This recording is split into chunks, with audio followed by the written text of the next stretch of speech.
Hello again, everybody. Very nice to see you all. Welcome to the 70th episode of Ask Abhijit. Only two more episodes to go in this year, so let's have some fun. All right, let's see who all is there today. First of all, let me explain. Today is a live chat session, as I'm sure you know. I'll be taking questions only from the live chat. So if you have questions that I have not answered before, keep them ready and I will hopefully pick up your question. I know there'll be thousands of questions. I'll pick uh, as many as I can. Right. So let me see who all is there. I can see Krish, Pratik, Sports Only, Sayan Roy, Sanat Hoibi, Abhishek Mukherjee, Kumwar Yadav, Abhishek, Ankur Works, KD Vaughan, Great, Out of Everything, Keshav Mishra, Jay Dikshit, Lavesh, Ashutosh, Ayushman, Rudra, Aditya, Kingster Gaming, KCO Birva, Macper, Kiran, Cherry, Abhishek, Abhirup, Pankaj, Jaideep, Vinay, Vanshi, Dhruv, Megastar, Dictatorship is Best, Ayush Yadav, Ayush Vaishnav, Anshuman, Shubhang, Dominic, Sunaina, Shilpa, Vikas, and many more people. Great to see you all. Great to see you all. I hope you're doing well. Okay, guys, girls, ladies, gentlemen, let's have your questions and I shall answer them. All right, let's see what all we have here. Do we have any questions? Do we have any questions? Praveen says, how to be motivated? How to be motivated? You need to have a big goal. If you have a big goal in life, you have the motivation to achieve it. And that big goal has to be something that comes from within you, not something that someone imposes on you and forces you to do. You have a boring 9 to 5 job. You're forced to do things that you may not really enjoy, right? In that case, where's the motivation? You're just doing it because you earn money from there and that's why you have to do it. But if there is a big goal that you have, a big goal, maybe 10 years down the line you want to achieve that, then you have the motivation right from inside, because it's a goal you set for yourself. Then you're motivated. So find your purpose in life. First understand yourself. You cannot find a purpose in life unless you first understand who you are. And most people unfortunately go through life without ever understanding themselves. So do some self introspection. It takes time, but you have to understand yourself. You have to understand what lies within, right? What your values are, what kind of a world you would like to see long term, and then try to make it happen. So that's the kind of thing that leads to motivation. Once you have an objective, you don't have any problem of motivation. It's always people who are unmotivated are people who lack an objective, and that typically happens when you're very young and you don't know, you don't understand life, you don't understand yourself, you don't understand the world. So that's why you have to understand the world. You have to, that's why it's important to read history, understand culture, and then also understand yourself. Then you will understand where you stand, where the world is going, what is right with the world, what is wrong with the world. Then you can have some objective for yourself, that this is what I want to do to shape the world in a certain way, and then there will be no issue of motivation. So that's the kind of thing you need to do. Okay. Okay, some more questions. I can see hi, hello, everyone. Yeah, let's go down and let's find some question. Um, okay, let's see. I have already spoken about Bappa Raval in the past, so you can check that out. Um, okay, Mehul says, if we find out an intelligent life form outside of our solar system, then what effects on religions and their effects on our society? I don't see any effect on religion. If we discover an intelligent life form outside of our solar system, it is alarm bells, because they could be more intelligent than us and maybe they would want to harm us. You always have to assume the worst. When you see, when you're walking down the road 3 a.m. in the morning, everything is dark outside, and you see some stranger coming towards you, what do? You go and say, hey brother, how's it going? Or do you be careful?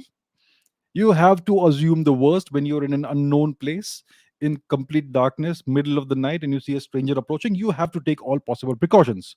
The same goes for it discovering intelligent life forms anywhere else. If we have never been so fortunate, I would say, as to having ever discovered another species beyond our planet, beyond our solar system.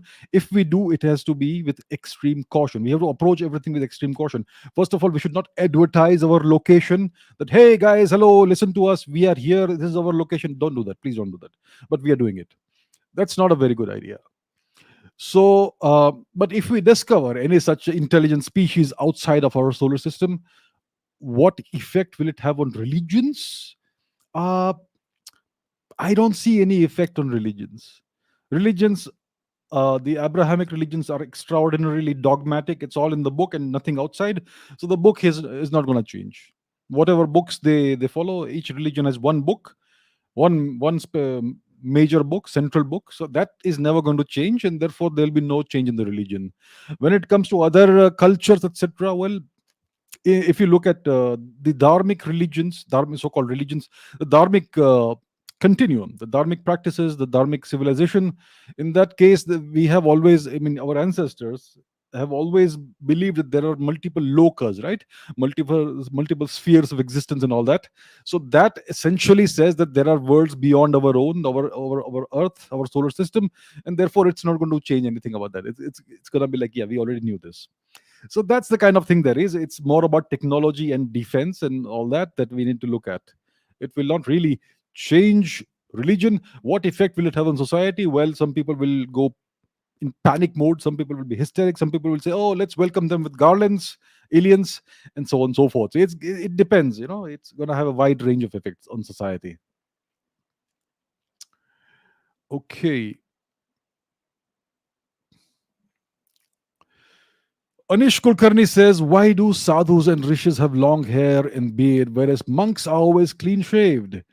And we find more monks in Buddhism than Hinduism, and vice versa for sadhus and rishis. Why so? Listen, there is no Hinduism, there is no Buddhism, it's the same thing. And Hinduism was more or less destroyed in India. All the monasteries, all the universities, everything was wiped out, and therefore this practice disappeared. In other countries, Thailand, Burma, China, Korea, Japan, etc., the more the practices continued, which no longer continued inside India.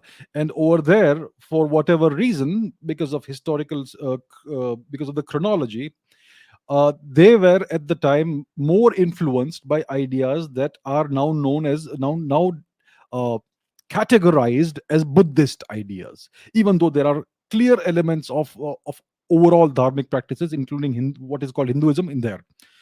So that's why you see these monks continuing the same traditions that were prevalent in India in these other countries, and they are all wearing those saffron robes, everything, which even dharmic, all even Hindus wore, right, and wear. So but now it is categorized as Buddhism. If you go to Thailand, yeah, they do follow the precepts of the Buddha, but they also follow they also worship Lord Shiva, Lord Ganesh, and various other, Lord Vishnu, and so on. So it's wrong to call it Buddhism. It's wrong to call it anything. It's just dharma. So we also had the same thing in Hinduism, right? What we call Hinduism. It's just that it's no longer prevalent in India. It's been destroyed. Our culture has been destroyed and uprooted and eradicated from our land. And that's why we feel that only Buddhists have this thing. Because today's academics and media, everyone, they call those practices Buddhist practices. It's not the case. These are dharmic practices. Hindus, Buddhists, Jains, everybody has had monkhood and all that, right? So it's not because Hinduism has been destroyed in India. You may not realize it. You may not realize it because you are all living in a la land. Hinduism has been destroyed in India, right? You are living in an enslaved state, whether you realize it or not. India is not a free country. India is still under foreign occupation, whether you realize it or not. So Hinduism has been destroyed in India. All the ancient practices have been wiped out, and that's why it looks like whatever happens abroad is all Buddhist, and it was never there in Hinduism. So that sort of thing. That is not the case. Now about long hair and beard. See, when you're a monk, it means you're a youngster, you're a student, you are being initiated into the long grueling practice of being an ascetic of spending your entire life in contemplation and study into the scholarly life. It's a total different kind of life. Yeah. So when you are a monk, you are being initiated into this, and you have to observe very strict discipline, because only then will you learn how to go higher in this line, in this line of work, which is the scholarly line of work. The Yeah, so that's what it is. So that's why when you are a monk, you have to observe extreme discipline, and you are told what to do so that you learn quickly instead of trying to find out on your own. So you're told what to do. You are told to live a certain kind of life in which there is absolute discipline. You shave off your head, your hair, your hair, you shave off your beard, everything. You wear saffron robes. You wake up at a particular time. You do certain things at certain times, and it's complete regimented life, and it's a lot of discipline, a lot of study, and all that, and serving the masters, serving the monastery, the university, wherever you are, and so on and so forth. So that's how it is. But once you are past a certain stage as a monk, I suppose you would want to go into the forest and contemplate, or move away from society, go to a forest, and write whatever you want to write, because you now have the ideas and all. In that case, you don't have the time to shave and to cut your hair and all that, because your entire existence is focused on whatever work you're trying to produce. So in the past, you had these rishis, sadhus, etc., who would go off into forests, who would go off into the mountains, spend a few years there, and forget everything else and just work, and write their great works. Whatever it all added up and contributed to the enormous corpus of literature of Indian civilization. And similarly, you find people everywhere in the world who go off into this self-imposed exile or hiatus. For instance, Isaac Newton is known to have disappeared for 10 years or so while he was writing his Principia Mathematica. And Albert Einstein also disappeared for 10 years while he was formulating the theory of general relativity. It was a big struggle. So that's how it is. So once you are done with the initiation into this work and into this lifestyle, then you can go off and do whatever you want. And most people actually do not go and produce some great work, so they remain in the monastery, and they remained clean shaven and bald headed and all that. So it all depends. The sadhus and rishis that we had in the past, they used to be exceptional people, rishis especially, and so on. So I expect that even a rishi who would have long hair and a beard, when he was a youngster, or she was, when, yeah, it's a male thing, beard. So when he was a youngster, he would also have had to shave off and shave off the hair as well. That's how it goes. So that, I hope, explains in short, in brief, what this is about. Okay. Vishal says, do you think one person who is as influential as Hitler and intelligent as Chanakya can change the face of the world, can change the face of India on the world level? Well, I would never want to speak about Adolf Hitler. That guy destroyed his country. He ended up destroying his country, and that guy was a monster. He killed so many people. That is not the way to do things. But unfortunately, that's how things work in the world, whether we like it or not. I would never consider Adolf Hitler to be any kind of hero. But yes, he was somebody who did matter, who did shape the world as we know it. So yes, he is one of the important figures in history, at least in the 20th century. So what will it see? Change the face of India on the world level. What does that mean? You mean the impression of India, or the actual uh, internal power structure of India, or the level of hard power of India? I don't care what people think about India. It does matter to some extent, but everything will change once India becomes a stronger country with greater hard power. Like I've always said in the past, if you want people to respect you, you have to must first make them fear you. You have to first develop the economic muscle and the military muscle, and then you use it for good. Don't use it for bad. But at least when you have that muscle and it's demonstrated that you are willing to use it when required, then people will fear you, and that automatically brings respect. So now, will can one person change India? If you look at the past 10,000 years of history, if you look at the past 10,000 years of history, human history is nothing but a sequence of great men and women. Usually it's men. because in the past it was all about brawn, right? It was not about only intelligence. You needed intelligence, but you needed the muscle, the masculinity in the past, because the world was a very harsh place. I suspect it may go back to that in the future. So the thing is, the history of the human species is the history of one great individual after another. Even the history of India, if you look at the people who have shaped India in the past thousands of years of Indian history, it's always been great kings and queens. So, yes, to change India, India is right now a very mediocre nation. Unfortunately, it is a very mediocre nation with people who have a great amount of greatness in them. So, 1.3 billion people, they all have greatness in them, but they are not aware of it. They are all the descendants of ancient kings and queens and emperors and empresses, but they are not aware of it. They think we are all mediocre and sab chalta hai and all that nonsense. Indians today have very low standards. Let me explain why we have very low standards. Indians tolerate leaders who fail, and Indian leaders tolerate subordinates who fail. This is called low standards. Indians worship little people as heroes, right? So this is the kind of nation India is today. It will take some great individual to change the nation, a great figure. So yes, somebody of the caliber of Chanakya. I would not talk about Hitler. Hitler was a monster. But somebody of the caliber of Vishnugupta Chanakya, and someone of the caliber of Chandragupta Maurya, or Raj Chola, Rajendra Chola, Shivaji Maharaj, or Kanishka the Great, someone of that level. Because India is such a large nation, India needs a person of enormous stature and personality and force of will to unify the country together. In the past, people ask, why did the Marathas not fight with the Sikhs, and why did the Sikhs not fight with the Marathas, and why were the British able to recruit so many Indians to fight for them against other Indians? It's because Indians have no sense of unity. Indians have no sense of nationality, and that's the problem. So it will take somebody with that force of character and personality to bring India together and make everybody see that we are all the same people. You may speak Bengali, you may speak Tamil, you may speak Marathi, you may speak Kashmiri. It doesn't matter. You are the same people. When someone can do that, that's when India will unify and become a superpower. Until then, we are a nation of mediocre people with very low standards. That's how it's going to go. All right. Vikram, somewhat I have answered that question.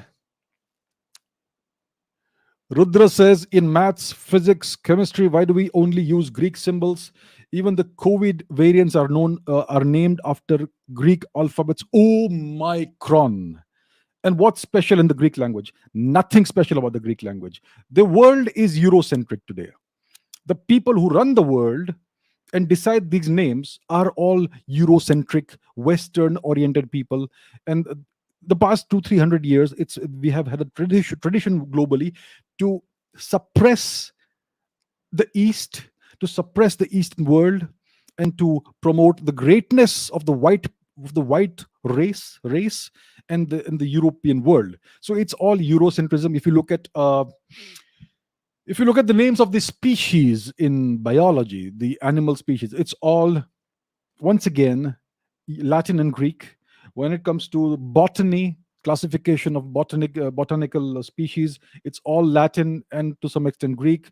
The father of the periodic table, Mendeleev, who was Russian, had named the chemical elements after with Sanskrit prefixes, eka, dvi, three, that way. But his work, when it was continued, they discarded his nomenclature and inserted Latin or Greek uh, s- prefixes and names. So that's what they did. So Dmitry Mendeleev was, how did he get the inspiration for the periodic table? By studying the work of the great Panini, the great linguist Panini, and he saw that there is so much symmetry and order and patterns in the way this guy Panini had classified and organized the grammar of the Sanskrit language. It was extraordinary the way it was done, and none of us in India know this because we don't study it, right? So Dmitry Mendeleev was incredibly, profoundly impressed with that. He was, and it made a huge impression on him, and that's when uh, he was inspired to look at similar patterns in the chemical elements, and that's how we came up with the periodic table, which is the foundation of chemistry, etc., science today. So he used Sanskrit prefixes. The West discarded it. He said, "This stupid Russian has done this good work, but let's discard the nomenclature that he used." So there is nothing special about the Greek alphabet or the language, nothing whatsoever. If we had any sense of pride, any sense of being different, and any sense of being a civilization, we would teach science, chemistry, etc., in our own languages with Sanskrit prefixes and all that. But we don't do it because we are a nation that is completely colonized, totally from top to bottom colonized. Okay. Yeah, no. Okay, let's see. Okay, many questions I get about the law of attraction. I'm a practitioner of the law of attraction. I want to know what are your thoughts about it and what do our ancient scriptures say about this. Listen, I haven't studied the law of attraction. It's not a scientific law. It is, I think, it is something to do with spirituality or self improvement. You keep on focusing on good things, and you keep on you have a goal and you keep thinking about it like 5 times a day or 20 times a day, or whatever. Then you attract it towards yourself when it comes to you. Listen, there is no scientific evidence for this, but yes, if you program your mind to think about a certain goal and you actually take actions in the direction, then you may reach there. Certainly there is a higher probability that you will actually succeed. So that way it will work. It won't work for everybody. Some people don't have the willpower to achieve big objectives. Some people don't have the aptitude, the ability, and so it won't work for such people. Some people who have that and who have the willpower, discipline to discipline themselves, it will work for them. So it's not a scientific principle, it's not a scientific law. I think it is a book by Rhonda Byrne. I think it's called The Secret, in which the law of attraction was propounded, I think. And similar principles or similar ideas have been around for a long time. I haven't studied these, so I cannot tell you in detail whether it works or not. What do our ancient scriptures say about it? uh, I'm not quite sure if India's scriptures speak about the law of attraction or any such principle. India's scriptures are not that shallow; they are really, really profound, and it takes a lifetime to even study a small fraction of them. So that's what I can say about this. I get a lot of this. I mean, I get this question asked a lot, so I thought I'll answer it. Okay, Rudra says, do you how do you understand geopolitics that much? By reading books about this topic, or just by observation and reading history and figuring it out yourself? Please guide us under geopolitics. um how do I understand geopolitics? Listen, since I was a kid, I've been reading about not only history, but I've been keep staying on top of current affairs. I've been looking at what happens. I was interested in the Second World War, the Cold War. I could see connections between these two events. So it's not just history; it's something that's actually happening. And the present is shaped by the past. And therefore, if you study world history in great detail, then you will have an inherent, innate understanding of why things are the way they are and what are the forces that shape the world: the military forces, the economic forces, the political forces. How do empires rise and fall? How do kingdoms become? How do kingdoms and cultures disintegrate? If you understand all that, you will naturally understand geopolitics. So to understand geopolitics, you have to first understand history, and not history of a small little place like this, but the overall global history. So it takes time to develop that ability. And it's not like I read a few books. I read lots and lots of books, not entire books, only the parts I found interesting. And I read lots of journal articles, lots of research papers, and lots of overall media content. I am just a curious person. I read whatever I find interesting. And nowadays I even listen and I watch things from time to time. So that's how it is. So, how do you understand geopolitics? You will never ever understand geopolitics unless you understand world history. You need to have a good understanding of at least the past 500 years of world history, not in very, very excruciating detail, but big picture. If you understand big picture world history, then you will get a very good sense of geopolitics and how it works. And not just what happened, what date it happened, but why things happen. Why things happen. What are the hidden patterns that underlie world history? And the same patterns are at play today. You see, that's how it goes. So it's all about understanding world history and understanding the hidden patterns that shape world history. So that's what I can say. Okay. Prabal says, what should India do to progress in other sports like football, and how to remove this cricket centric mentality? All it takes is investment. This sort of investment you have in the IPL, if you make the same sort of investment in, say, football. You're gonna have a world class league. You're gonna have a bunch of teams which will necessarily want to attract good Indian talent, and then the hidden Indian footballers who are in some village or some town and who don't have any opportunity, they will all be scouted, picked up, and elevated to the global level. It's all about investment. If you invest the same amount of money in kabaddi, just imagine what will happen. It's a sport that all Indians love. Actually, we get you watch it. It's so interesting. It's so exciting. It's a contact sport like rugby, right? You need big, hefty people to do that. Guys, girls, whatever, right? So it's all about investment. Right now, cricket is this big thing, but you could start a league for kabaddi. I would pay to watch a good kabaddi match. I would love it. I like sports with a little bit of contact, a little bit of aggression. I have no issue with that, and I am sure Indians also love it. I mean, it's a sport that came out of India thousands of years ago. So kabaddi, I would like to see being promoted that way. I think there are a couple of small leagues of kabaddi here and there, and they show it on various sports channels. But I would like to see a year-long league, or at least 8 9 months long league with a few months of break to recuperate and all that. It would be so fascinating to see that. India has so much potential. Imagine if India becomes good in sport with because of investments. It's all about investments. I would love to see a hockey league. We had a hockey league, we may still have one, but it's moribund. Nothing is happening.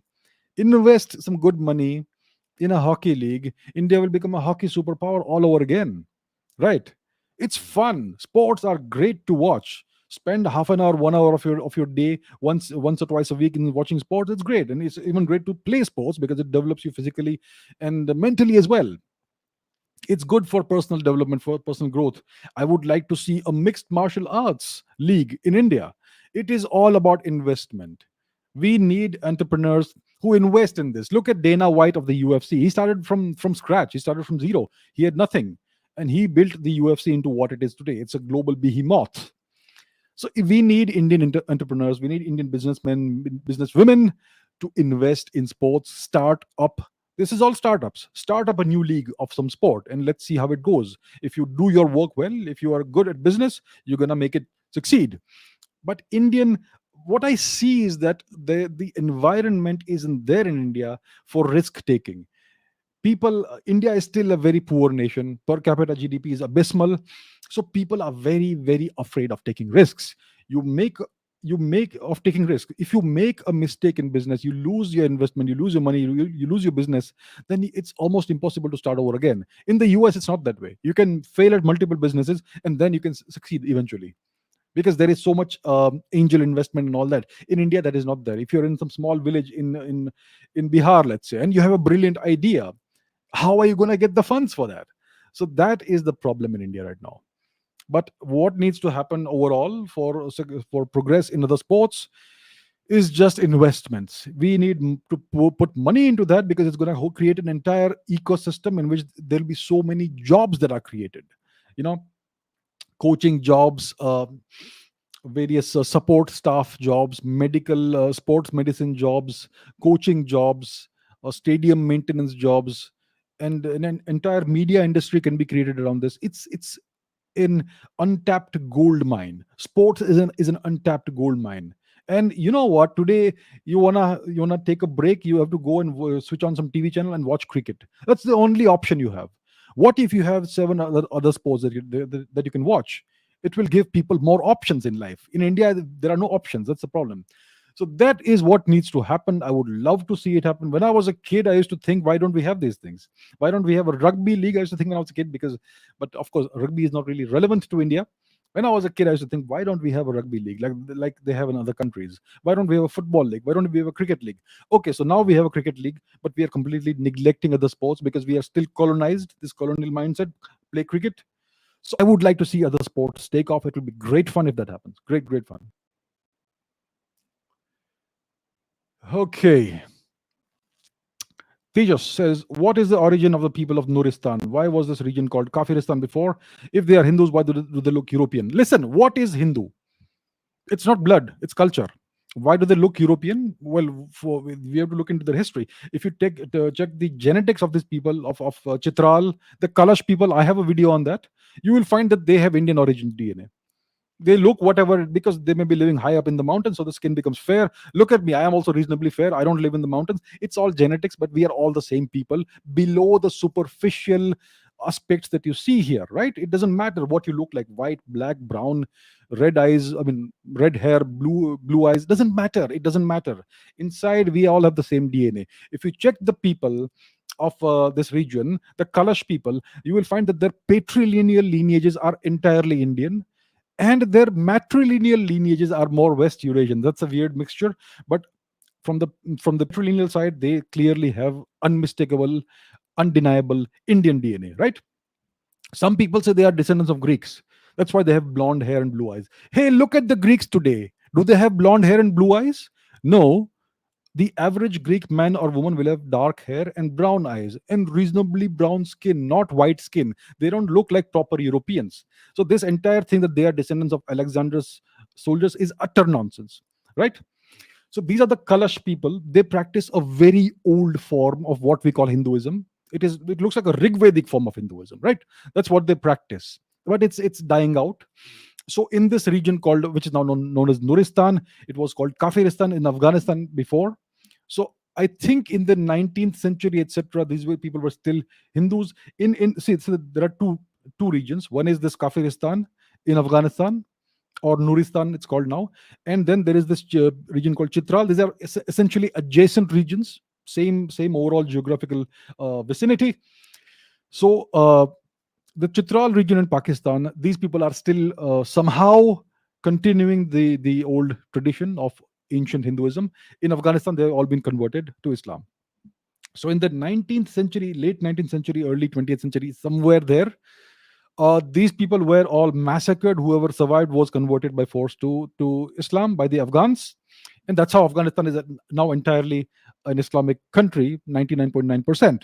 So the people of Kafiristan, let's take a look where it is, Kafiristan, Nuristan. Let me share the screen. So we are now in the subcontinent. Let's go to Afghanistan and let's look at Nuristan. Nuristan, Afghanistan.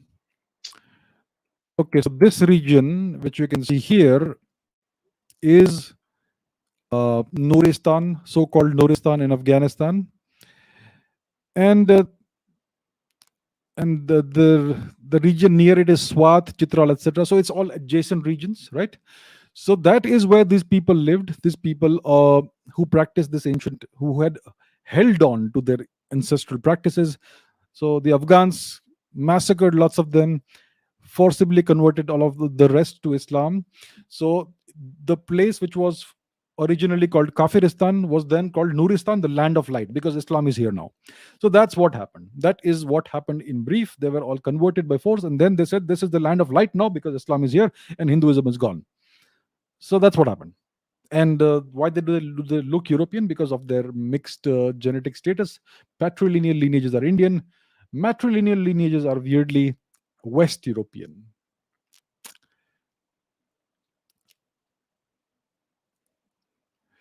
Okay, Brahmagupta discovered the concept of gravity before Newton. Then why is Newton credited for discovering gravity? Is it possible that the concept of gravity traveled to Europe from India? See, yes, the concept of gravity did originate in India, undeniable. Yes. What did Newton do? He discovered the inverse square law of gravitation. So that is something that wasn't there in India. All right. So he added something on top of it. Did he come up with the idea of gravity on his own? Was he inspired by India? We don't know. What we know was that there was transmission of the knowledge of calculus from India to Europe via Jesuit missionaries who stole these ideas from India. And then we find that calculus is suddenly discovered by two independent European scientists, one in England, Newton, and one in Germany, Leibniz, in the same year. Such a monumental discovery happens independently in two places in the same year, which has never happened in thousands of years before that. So it's ridiculous. It's obviously they both got hold of some translations by the Jesuit priests, and that's why they both tried to claim that it was their discovery. So today, Newton is credited with the discovery of calculus, which is false. It is now known that it was already discovered a few centuries ago in India, maybe even before that. Now, gravity again, we don't know if the knowledge of gravity also traveled to the West with these Jesuit priests, but Newton came up with something original, the inverse square law of gravity, which we aren't aware if any Indians had ever discovered that. So it's an addition on top of it. So the foundation of the building was clearly built by Indians, and you can say that Newton built the first floor on top of the foundation. Without the foundation, the first floor would never have happened. So that is what it is.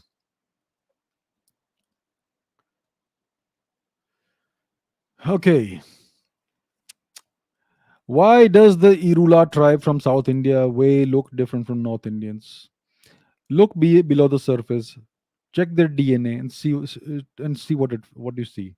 Okay, let's see Irula tribe DNA. Let's do a real time search. One second, not this. Okay, let's just look here.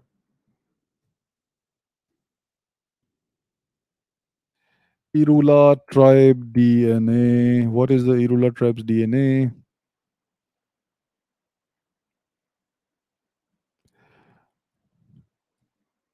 Let's see if they have R1A. Okay, let's search for Irula. Irula. Irula.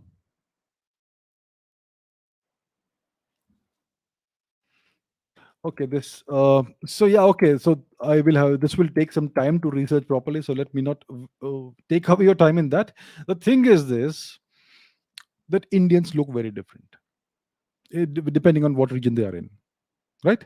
You go to Afghanistan. I'm talking about the Indian subcontinent. Go to Afghanistan, they look way different from somebody in Kerala or Andhra Pradesh or Tamil Nadu or Telangana or Sri Lanka. Right? You go to Balochistan, they look very different from the people of Bengal, Assam, etc. Right? But if you go below the superficial features and the color of the skin and the color of the eyes and hair, you go and check their DNA, you will find that all Indians have Indian origin DNA, whether it is R1A or any other haplogroup, patrilineal or matrilineal. We know that the haplogroup F is, which is an Indian origin haplogroup, is the ancestral haplogroup of more than 90% of non-African males. And similarly, the haplogroups M and N, which are matrilineal haplogroups, are the ancestral haplogroups of more than 90% of non-African women. These are also Indian origin haplogroups. So people look different. It doesn't matter what you look like, you're all Indians. You are all Indians, you're all Indians, you're all Indians, and you are all related to each other. How many times do I have to say this? I will keep on saying it. And I know I'm going to keep getting these questions. It's fine. It's fine. I have no issue with that.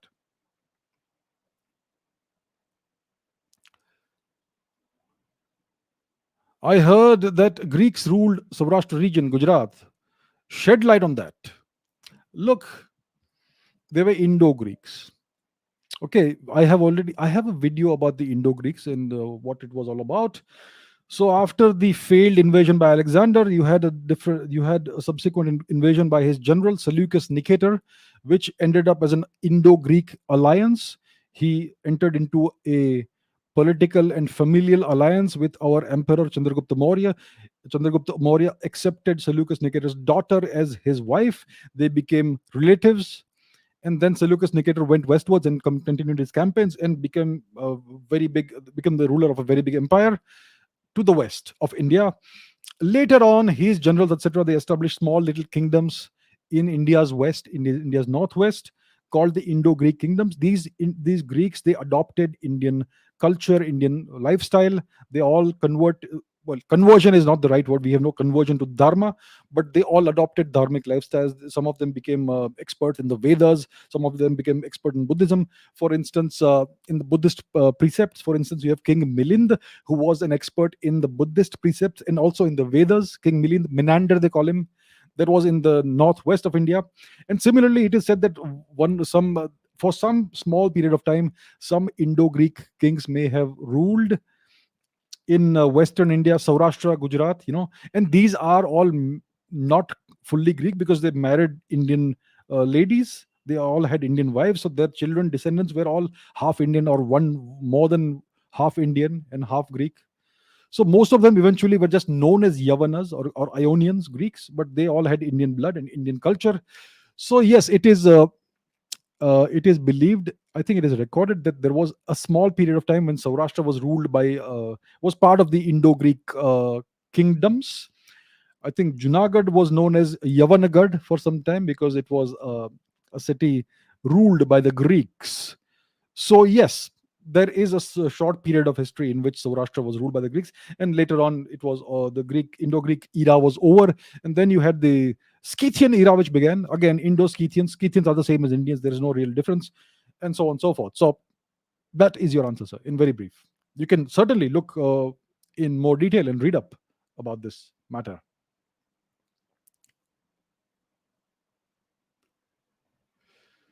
Ritesh says, "What is a nebula? Is it the birth or the death of stars? Crab Nebula was caused by a supernova explosion in 1100 AD. A nebula is a big cloud of gas. How does a nebula form? Let's take a look at nebulas, shall we? Let me show you what this is about. Okay, let's take a look at Crab Nebula and go to images. So this is what the Crab Nebula looks like. Yeah, it was visible as a supernova about, like you say, around 1100 AD or thereabouts, somewhere there.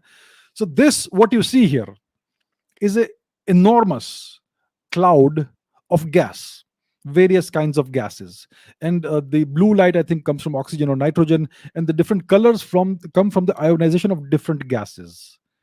So the bluish greenish light is most likely nitrogen and oxygen, if I am not mistaken. I don't remember exactly, but that sort of thing. And if you see the same thing in different wavelengths, it looks different. All right. So this may be infrared or something, and so on. So what is a nebula? It's a big cloud of gas. Now the question is, how is a nebula formed? Typically, a nebula is formed from the death throes of star from a supernova explosion. Sometimes you don't even need a supernova. For instance, if you have a smallish star, let's say the sun. The sun is not a big star. It's classified as a yellow dwarf star. When the sun reaches its old age, its senescence, it's not going to die in a supernova. It's going to die quietly. No explosion, no supernova. It's going to shed, it's going to become a red dwarf.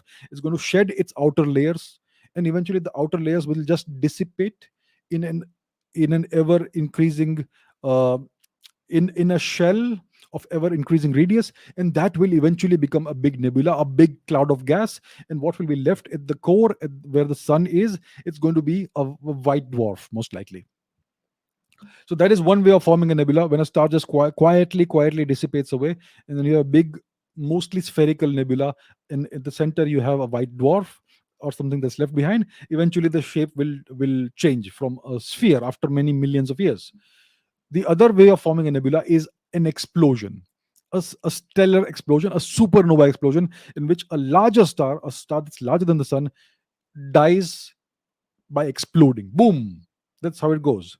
So in that case, you will have a nebula that's formed by an explosion. In that case, also you will have a spherical structure, but then eventually the structure changes depending on the ambient environment. So the Crab Nebula was caused by a supernova. The supernova was visible on Earth. It was almost as bright as the full moon or something. In the daytime, it was visible. So that's how it is. And nebulas eventually also give birth to new stars. When the same gas, etc., combines with other things and recombines into a star, it can give birth to a new star as well. So that is just the life cycle of stars. So I hope that explains what a nebula is.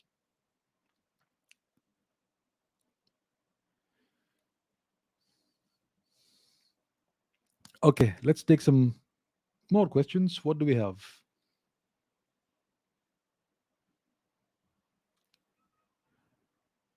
Uh-huh. Let us see.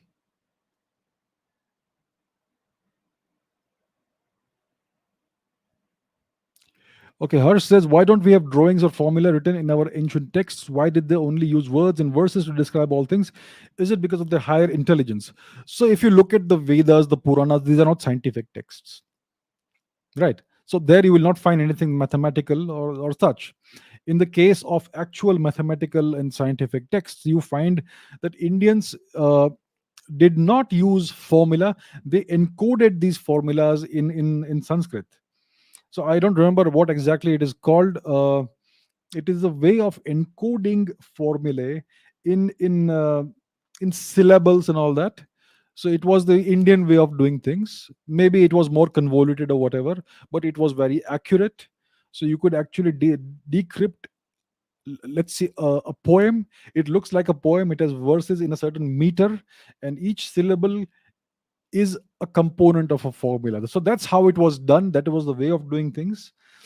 So it was a little more difficult. You needed a certain level of intelligence to even get initiated into that. So maybe it was a way of gatekeeping, that any Tom, Dick, and Harry cannot go and do that. In the gatekeeping was only for the level of intelligence, right? So if you are a bright enough student, you will be able to understand this, and then you will be able to use those formulae, etc., in actual scientific work. And that's how Indians understood the entire universe, right? Indians knew this. I think Indians knew the speed of light. I think it has been calculated during the Puranic era. I think the speed of light, a very reasonably accurate calculation of the speed of light. The value of pi was known for a very long time. The exact length of the year, right?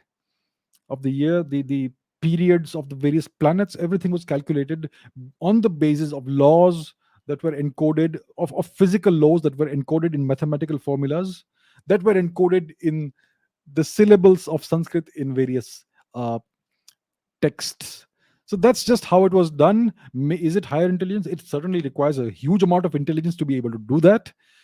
It made it hard for the layperson to access it, but maybe the layperson doesn't need to access these things. Today we are taught all kinds of nonsense which we don't need in school. I mean, does anybody use trigonometry in their real life ever? Does anyone use calculus in the real life ever? But you're forced to study that. You don't need to study it. Only scientists need to know trigonometry and calculus and algebra, even algebra and geometry. You can learn basic low level uh, algebra and geometry, which is not bad. I mean, you may use it someday in life, but the average person never needs to use that, but we are still forced to use to learn all that. And it is a big traumatic experience for most kids, isn't it? I loved it personally, but I understand how it goes. Most people, they're traumatized by this experience. So the thing is, in India, it was different. Everybody did not have to learn this. Nobody was forced to learn it. Only those who were so inclined had to demonstrate a level of intelligence where they could do this, and then they were able to learn these things.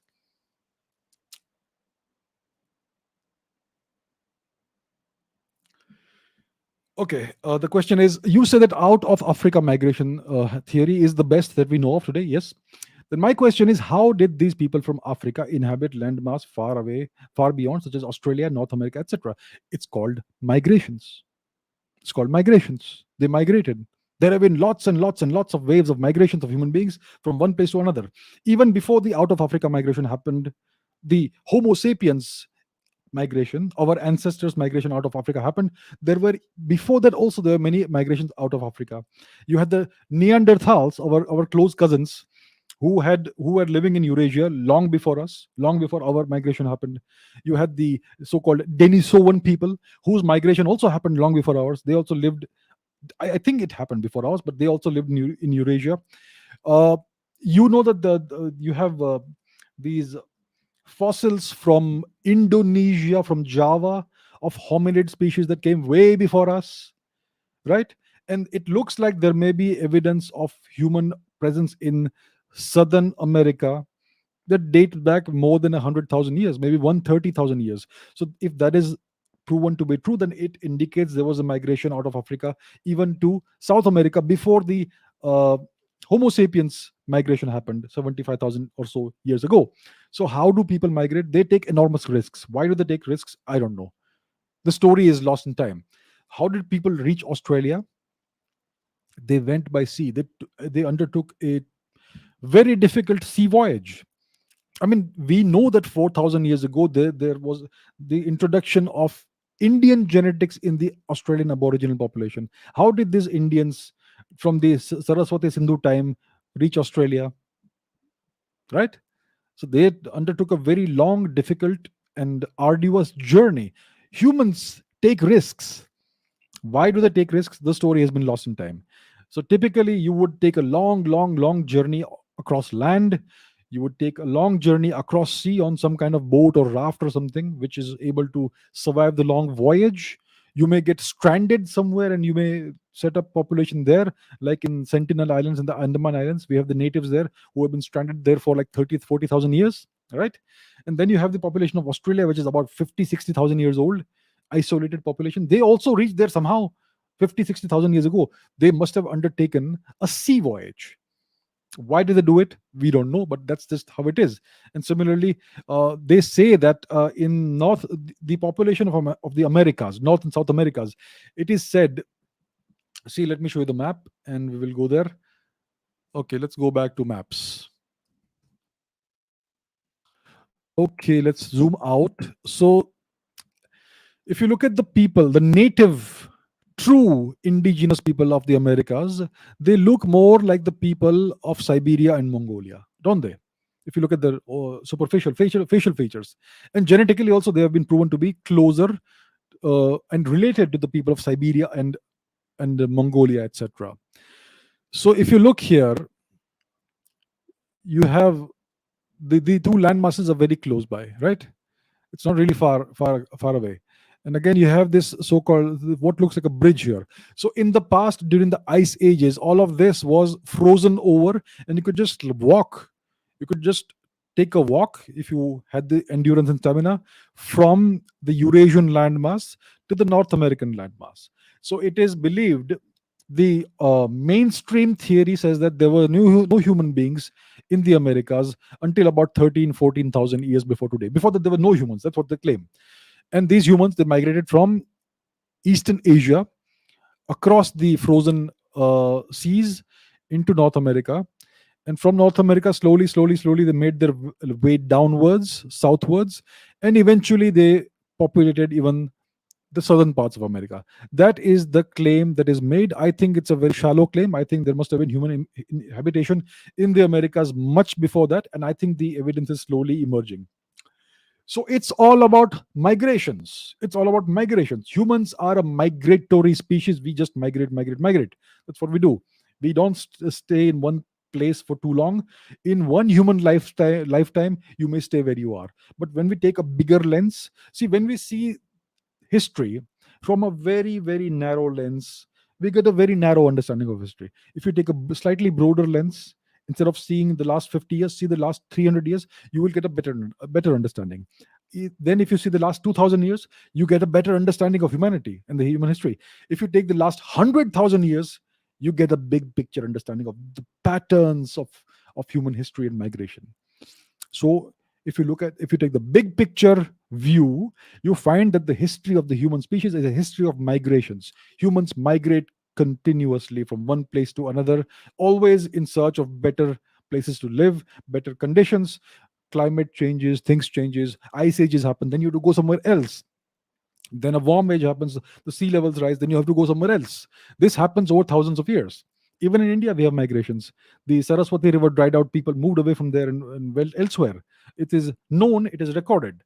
But this happened over thousands, over hundreds of years, or over a period of 1500 years. It did not happen in 1 week. So that is the answer. Okay, let us see some other questions.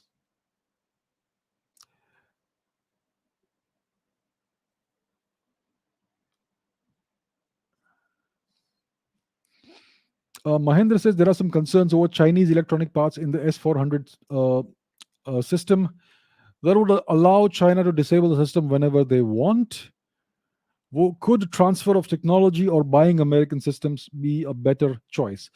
So I am not aware of whether there are Chinese components in this S400 system. I do not think the Russians would ever want Chinese components in something that is essential to their defense, because China is a big geopolitical rival for them. So I am not sure. If it is so, then it is surprising, I would say. I thus far have never heard of any Chinese components, Chinese electronic parts in this system. I think the Russians would never allow that. Okay, so that's point number one. Transfer of technology. The Russians will never transfer this technology to any country, even to the closest allies. This is a technology that sets them apart. They will sell the system to you. They will teach you how to use it. They will give you spare parts when required. They will give you supplies of new missiles when required, but they will not transfer the technology of how they have built the system. Come on. Would you? If India had developed a world class system, missile defense system, would it ever transfer the technology to somebody else, no matter how much money they offered? No. So we want to do that, and the Russians will not transfer the technology. Now, if you buy American systems, will it be a better choice? First of all, the American systems aren't as good as the S-400. They have the Aegis missile defense system, the Aegis system, I think it's called the Patriot, evolution of the Patriot missiles, but that's not as good as the Russian S-400 system. The S-400 system is a multi-layered missile system, multi-layered defense system. It's got like two or three, at least three components: long-range component, medium-range component, short-range component. So for three different scenarios, so it can take care of all that. It's a brilliant system, the best in its class. And now they are even developing the S-500 and the S-550, I think. So I think the American system will certainly not be better than the Russian system. And secondly, the American system will also have American electronic parts, which means they can disable it whenever they want. It means the Americans can also disable it whenever they want. It's called a kill switch. A kill switch. The Australians are users of American technology, American military technology. I think they had one of the American fighter planes, F-16, is it? F-15A, I'm not sure, one of these fighter planes. And they found that when they were using these fighter planes, it did not allow them to fire at any selected target. It would allow them to fire only on specific targets, and the other capabilities were locked off from them, which means the Americans gave them a weapon system which was not fully functional. It could fly, do everything, but it would not fire on targets the Americans did not want to be fired at.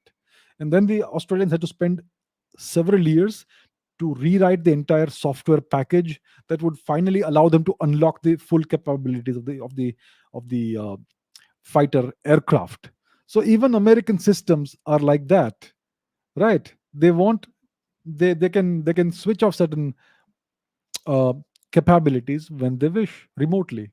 So that's just how it is. When you buy arms from a foreign power, there are always going to be these problems. And that's why I keep saying we need to become self sufficient in weapons technology in the military domain. We need to, in the next 10, 20 years, ensure that everything is built in house so that we can have the full use of all our assets.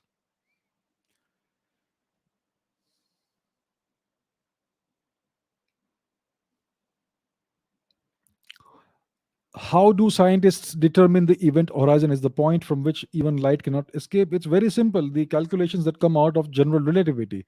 The event horizon, its radius is 2 mg by c squared for a non-rotating black hole. For a rotating black hole, that's a different calculation. But for the standard non-rotating black hole with only mass and no charge, the radius of the event horizon is 2 mg by c squared.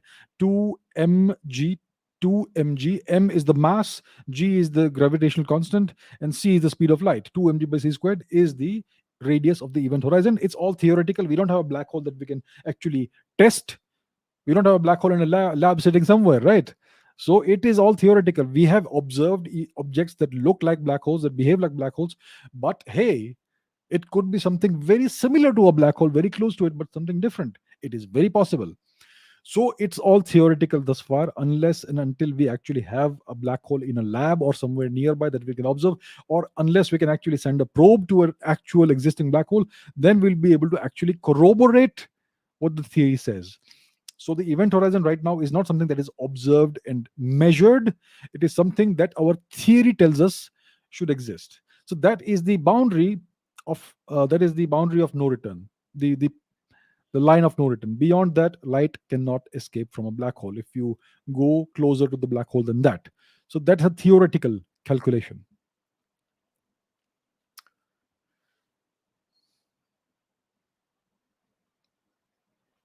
Sunaina says, is there any other source of oxygen other than plants and trees? On Earth, the biggest source of oxygen is phytoplankton. It is these uh, microorganisms in the sea, in the ocean. Is it called photoplankton? Is it called phytoplankton? Let me see. What is it called? It is called phytoplankton. These are microscopic algae. So when you have a pond and it turns green, right? Or you have a lake and it turns green, it is these small microscopic organisms called algae. Algae can be bigger as well, they can be macroscopic as well. But in the oceans, you have phytoplankton, which are microscopic algae that undergo photosynthesis for their energy source, and they release oxygen. And I think they are responsible for, I believe, more than half of the oxygen that is released into the atmosphere.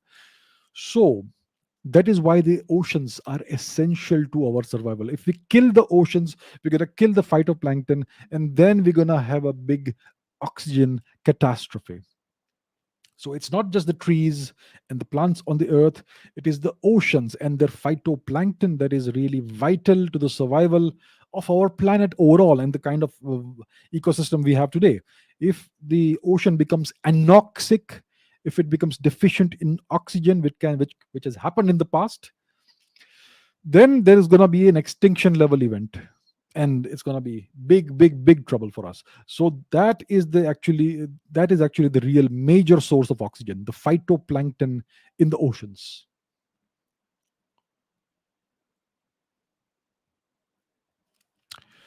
Okay, Karan says, what is Hindutva and Hinduism? Is there any difference? Are they the creation of anti-Hindus? What is a vyakti? It is an individual, a person. What is it to be a vyakti? What is it to be a human being? It is vyaktitva. What is a Hindu? It's a person who practices Hinduism. What is it to be a Hindu? It is Hindutva. There is no difference. See, this term Hindutva is now demonized in order to bash Hinduism. So as of today, in the academic world, in the media, it is still wrong, it is still taboo to openly, outrightly demonize a religion. So like they can't do it to Islam, till now they cannot do it to Hinduism. That's why they are creating new category or new code words for Hinduism, which they can openly bash. So they say there is something called Brahminism, and they say it's different from Hinduism, it is the Brahminical element of Hinduism, and they bash Brahminism, right? They demonize Brahminism.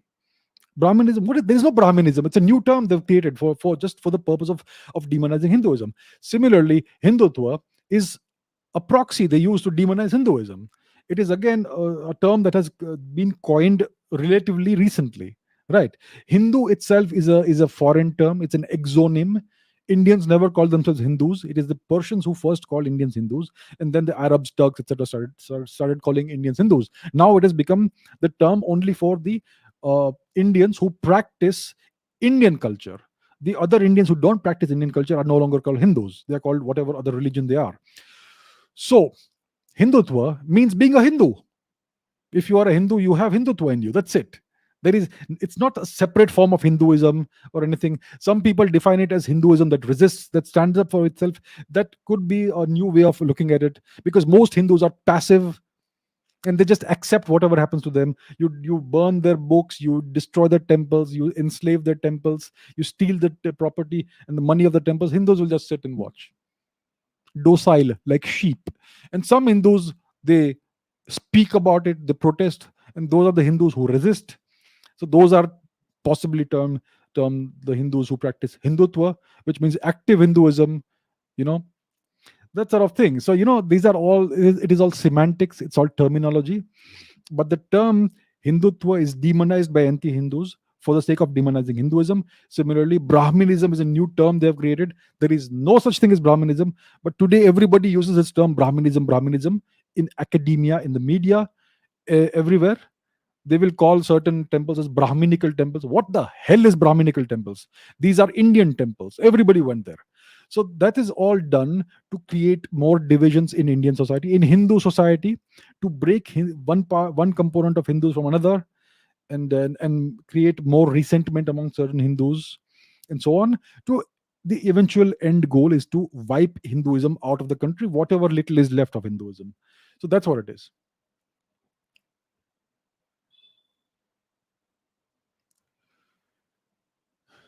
All right, where do we go?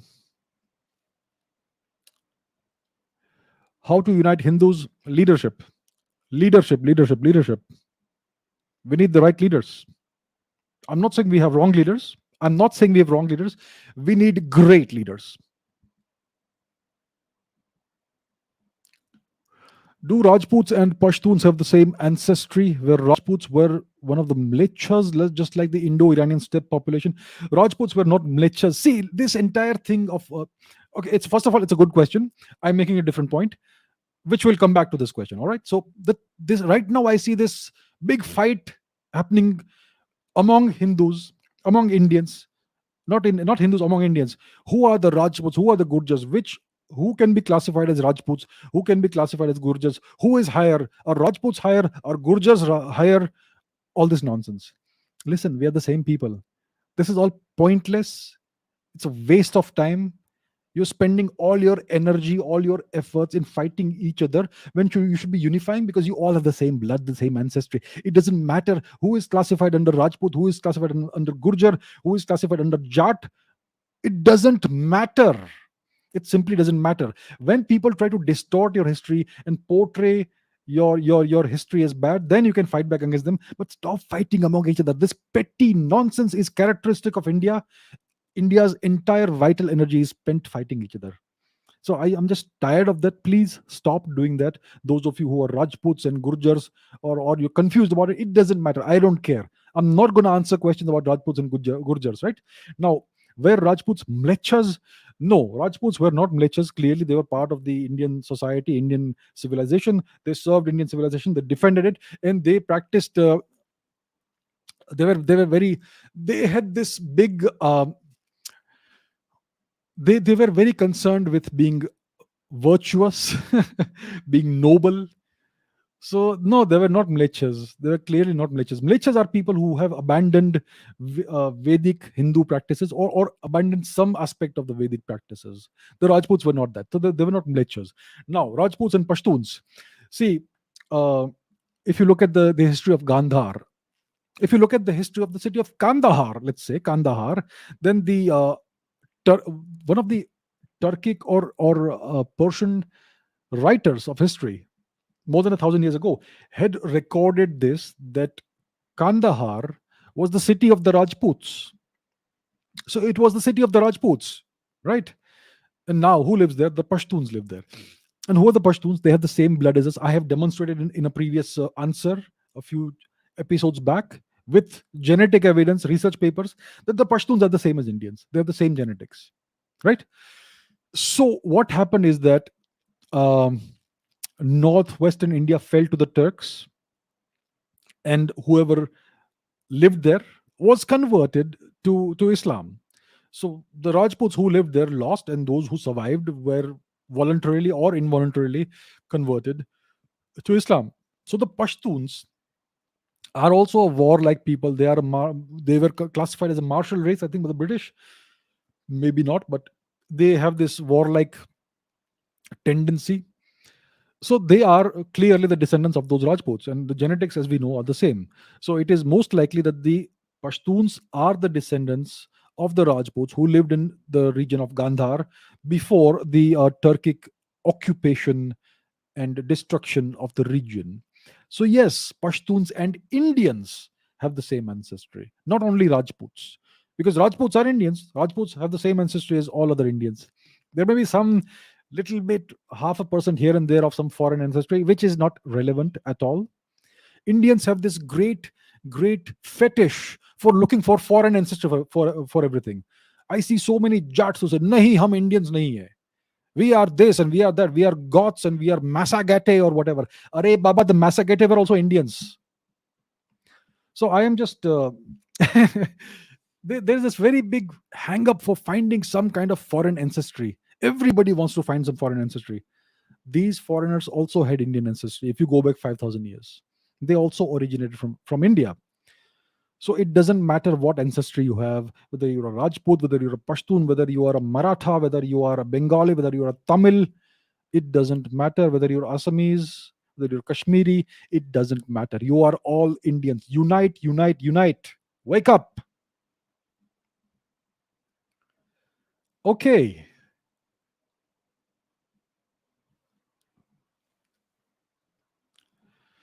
Where's my guitar nowadays? Oh well, it's somewhere here. I hardly ever get to play the guitar anymore, so I've kind of lost touch with music. It's something I really enjoyed. Still enjoy it, but no time. Nirmit says, how can a 16-year-old student who has very high ambitions of serving the country mold his career in the right, proper way for the nation and the civilization? Currently preparing for JEE. Excellent, excellent, very good. I hope you succeed. I wish you the best. How do you succeed for the country? How do you serve the country? As a 16-year-old, you have to first develop yourself into a substantial human being.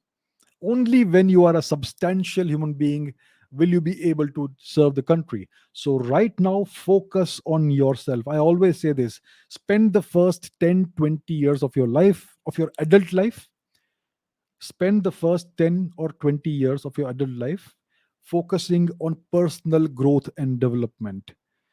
Get good work experience, not just work experience, different industries. If you can get a lot of experience, acquire as many real world skills as you can, and become as wealthy as you can. It is important to become wealthy, because that wealth will give you the freedom to make choices later in life. So once you are 30, maybe 40, depending on how you have progressed, then you can dedicate the rest of your life to serving the nation, because by that time you understand how the world works, you understand how the different industries work, and you have the wealth to make the choices that can change the country. So as a 16-year-old, study, acquire skills beyond your scope of study. You're preparing for IIT JEE. Yeah, that is a challenging task. You have to prepare for the exam. I don't see why you should not do well if you prepare properly. And if you get the time, acquire some skills beyond that also. Today, see, in the 21st century, it's all about technology. The people who will uh, succeed in life, and the people who will shape the course of the world, are the people, the youngsters of today, who are very comfortable with high technology, and who are comfortable with learning newer technology as it very quickly emerges. Because now the new technology doesn't emerge every 20 years. Now new technology emerges every 6 months. So become very comfortable with technology, high technology, and you can do it for free. Everything, all the information, all the knowledge is available online. You just need to know where to look. So acquire all the skills. It is the kids of today who are going to shape the world in the next 20 years, right? So be very positive, focus on yourself, focus on personal growth, and become as comfortable and confident as possible with new emerging technology. Learn technology, immerse yourself in it. VR, AI, everything, ML, gaming, anime, whatever interests you, do that, learn that. So that's what you can do.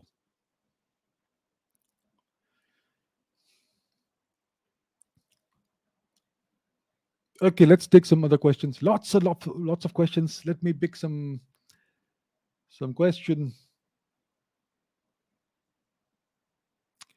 Love your conversation with Ishkaran, watching from London. We all Indian first. We are all Indian first. Yes, madam.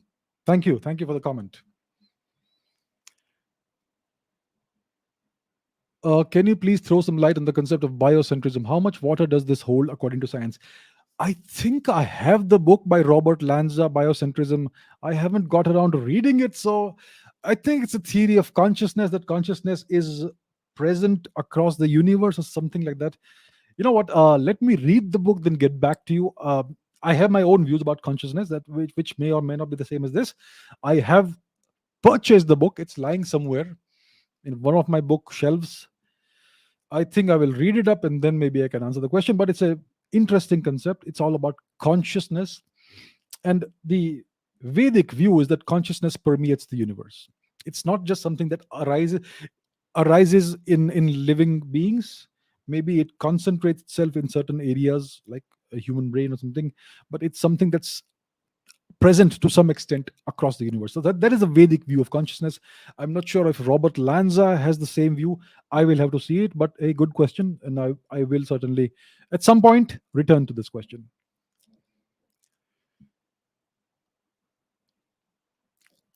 Jim Ruffy says, please make video on astrophysics. Love from Bangladesh. Love you back, sir. I am a big friend of everyone from Bangladesh. You are our people. We are the same people. So, yes, I will make videos on astrophysics. And thank you for the comment. Thank you for watching. Appreciate it.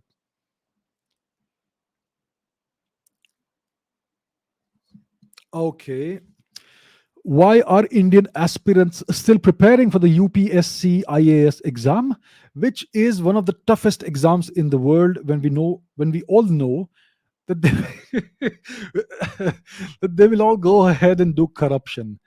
Uh, okay, good question. See, let's take the corruption thing aside for just a minute. Why are Indian aspirants still preparing for the UPSC IAS exam? See, look at India today, big picture. India is a nation with a very low per capita GDP. It's officially a poor nation. People have very few opportunities. We still don't have the booming startup ecosystem that everybody will get a job, whether no matter what is their level of education and ability, everybody will have a job. That still isn't there, right? So job security is a very big problem. Now, Indian parents by nature are risk averse. They want you to keep your head down, don't take any risks, take the safest path, become secure in life, get a stable job, get married, have kids, and then repeat the process all over again. That is something that has come to us over the past 1,000 years of foreign occupation. Just survive, survive somehow, survive. And I don't blame Indian parents for this. Now, what is the safest path in the country? It's a government job. If you have a government job, you have a job for life. You will never be sacked no matter how badly you manage things. You will never be sacked. You have a job for life if it's a government job or an academic job. Professors, teachers, lecturers, sweepers. No, I don't know sweepers, but yeah, most of them have jobs for life. Once you are in, you're in. Right? So IAS, UPSC, it is a job that is going to be a job for life. And after you retire, you will have a pension for life. That is the safest option in the world. That's why so many Indians want to get into this. And of course, so I think that explains why so many people want this. They want to get into the big bureaucratic machinery of India. And then they will be sitting there relaxing for the rest of their life. Chai pio. Right. Okay, I'm not saying all bureaucrats are like that, but the vast majority are like that. So, and do they do corruption? Yes, of course, we know that. I mean, that's an undeniable fact. There is a great deal of corruption. Someone said that, what is Vallabhbhai Patel? Who said that the bureaucracy is the steel frame of India? Well, the steel frame is rotten. Sorry. You know? So, yes, there is a great deal of corruption. I hope that someday India will launch a war on corruption. Where is the war on corruption? If you want India to have better days, there needs to be a significant, concerted, and a real war on corruption, not some fake things here and there. So corruption is a very big problem. It is one of the biggest things that's holding India back. Yeah. So yeah, that's all I can say.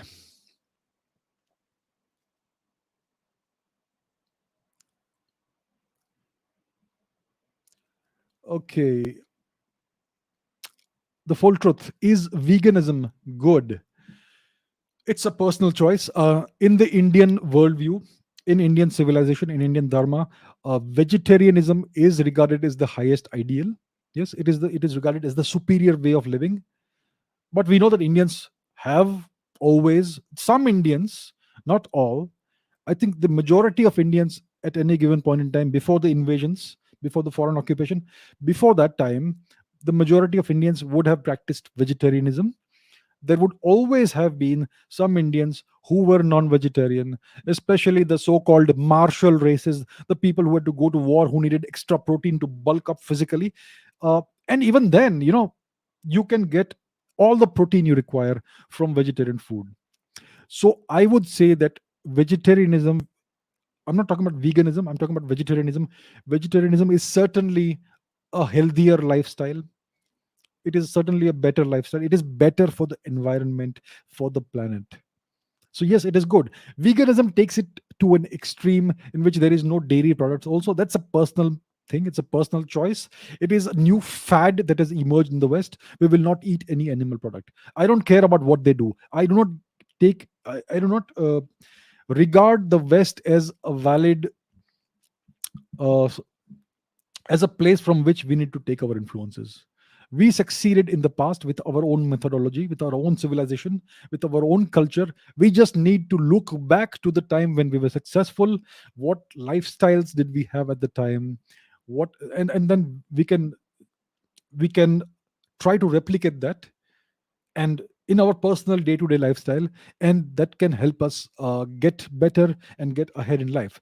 So typically Indians were vegetarian, not vegan. So is veganism good? Well, it's a personal choice. There is no animal product involved in veganism. In vegetarianism, you can consume milk, and you can consume things like cottage cheese, paneer, right? Paneer, etc. So those things are allowed in vegetarianism. In veganism, you cut even that out, in which case you lose a significant source of protein. You can still gain protein from pulses, from legumes, etc. You can certainly be a completely vegan person and become a bodybuilder, no doubt about it. So it's a personal choice. But I would say that vegetarianism is a superior way of life, not just for yourself, for ourselves, but also for the planet.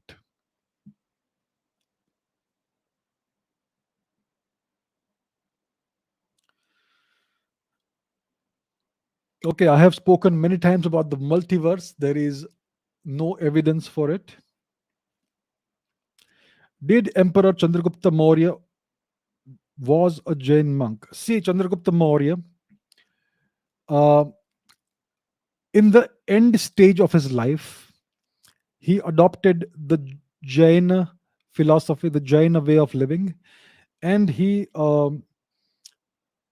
abdicated. So before he did that, he abdicated the throne in favor of his son, and his son became the emperor of India.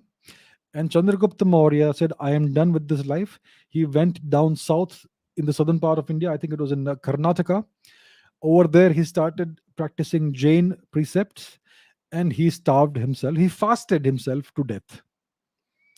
It's called Salekhana or something in the Jaina practices. I am not an expert. I apologize if I have mispronounced it in any way whatsoever. But it is the one of the ways in which certain Jain people choose to leave the world, to fast themselves out of this physical existence. So typically it would take 40, 50 days of starving, no eating, only water, I suppose. I think, I'm not sure. So that is what Chandragupta Maurya did. He was done with his service of the nation. He went to the south of India. There he adopted Jain practices, and he fasted himself until he was no longer present on this planet physically, consciously, right? So that's what he did. So he did not live a Jain life. He was an orphan boy. Chandragupta Maurya was an orphan boy who was brought out of obscurity and by the great Vishnugupta Chanakya, and he was uplifted or promoted, you could say, to the status of the emperor of all India, of the majority of most of the Indian subcontinent, most of it, right? So he did not live a Jaina life. It's only after he abdicated from the throne, you could say he retired from his position as emperor, that's when he adopted Jain principles, Jain precepts, the Jain lifestyle. So once again, Jainism is not a separate religion. Today everybody is so badly brainwashed. Hinduism is a separate thing, Sikhism is a separate thing, Jainism is a separate thing, Buddhism is a separate thing. These are all part of dharma.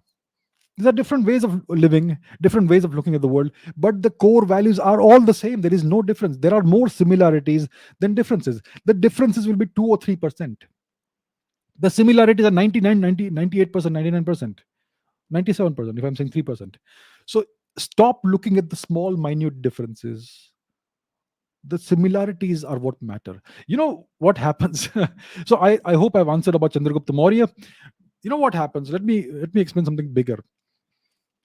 See, when you go to school, what are you rewarded for? Your reward is the marks you get in an exam, right? You may have multiple exams during a year, term exams, and then you have the big final year exam. And what are you rewarded for? What are you punished for? Let's take a look at that. In an exam, you may have studied the topic well. Let's say you're talking about history. Let's say you are talking about some chapter of history. When you write the essay in the exam about the to answer the question about whatever part of history is asked over there, if you make the smallest mistake, let's say instead of 1066 AD, you say 1067 AD, they will cut 2 marks. If you write the spelling of a name of a king slightly wrong, instead of Chandragupta, you will say Chandragupt, then they will cut 2 marks again. So because of these extremely small, minute, minor, insignificant mistakes, you lose a lot of marks, right? So you are trained since your childhood to focus on the very small things. It doesn't matter if you have got the big picture, the real idea or not, but you only want to make sure that you don't get the small things wrong. And that happens from first standard, second standard, third standard, 10th standard, 12th standard, college, university onwards. Your entire childhood, you are trained to focus on the small, minor, insignificant details. And that's why Indians are always fighting over small things. That's why Indians can never see the big picture. The education system is ruining the country. It is ruining the children of the country. All you focus on, hey, you are wrong, you made this spelling wrong, hey, you are wrong, you got this wrong. Are you got the big answer right? Did you see that? No, it doesn't matter. That's why everybody in the comments says, hey, you got this wrong, no, you made this wrong, you said this wrong. Look at the big picture. Small little mistakes here and there do not matter. And similarly, when it comes to dharmic precepts, the small insignificant differences between Hinduism, Jainism, Buddhism, Sikhism are immaterial. They all have the same value system. They all have the same principles, the same concepts, the same precepts, the same tradition. It is the same thing. Look at the big picture. You have been taught to look at the small things thus far. Now please listen to me and try to start looking at the bigger picture. It will take time to change the mindset, but you will not succeed in life unless you also understand the big picture, because the big picture is the real picture. The small picture is only going to confuse you. Always look at the big picture, you will never be confused. Okay, that was a long rant. Let me not do that again. Okay, where are we? Reservations. Rishabh says, is there a need for reservations in India? If yes, then how long should it be continued in our country? Reservations is not a bad thing. It is implemented in a terrible way. It is implemented on the basis of the British imposed caste system, 4 divisions, right? And then you have these different subdivisions of SCs and ST, scheduled tribes and all that. For instance, you have these people. What are they called? They're called the Kuki people. The Kuki people in northeast of India, who are recent immigrants from Burma, right? Now they are given the status of ST. Actually, they're not even Indians. Now they are given the status of Indians. They are given citizenship. They were people who were expelled from Burma in very recent times, and they came into India as migrants. It may have happened before 1947, but that doesn't change anything, right? But now they are given the status of ST, I think, and they get all kinds of privileges that normal people don't get. So what happens is that we are giving reservations on the basis of so-called hereditary castes, which were created by the British, by the British bureaucracy. Now there are so many people in every so-called caste. You have very prosperous people, very rich people, and very poor people, which means that there are people who are really rich who get privileges that they don't need, but they take it, and people in other so-called castes who may be really poor, who may be destitute, will not get any of that privilege. So this is implemented in a terrible way, and now it's become the one of the major components of politics. If anybody tries to remove the reservation system, they're going to lose an election. So unfortunately, because of this sad reality, every political party has to pander to caste and to reservations. What should be done actually? What should have been done? Reservations should have been given on the basis of financial status. If you come from a poor family, if you don't have funds, then you should be given free education. That's it. Free education, and maybe free medical treatment. That's it. And then it all, once you have free education and free medical treatment, etc., or let's say some free food from time to time, then you have all the means at your disposal to succeed in life. And then there should be no reservations in admissions, because you gave free education to those who were financially not in a good situation. So reservations should only be on the basis of financial status, not on the basis of caste or whatever the hell else there is. And reservations should be in education until the lower and middle education, like up to 10th 12th standard. After that, whatever your academic performance is, that should be the only sole basis for admission into higher education, college, university, etc. So that gives everybody the same level playing field when they are students. That's how it should be implemented. But today we have reservations in everything, in government sector, in IITs, in colleges, in universities, in government jobs. They, some people are trying to push reservations even into the private sector, which will completely ruin India. So reservations are not a bad thing, but they have to be implemented properly on the basis of financial condition. No matter what so-called caste you're from, if you are financially poor, you should be given free education, and whatever else should be given. That is the fair way of doing it. I don't think anybody should have an objection to that, right? And again, that should only be continued as long as India is a poor country. Once India becomes a middle income nation, there should be no reservation, as long as everybody is reasonably prosperous.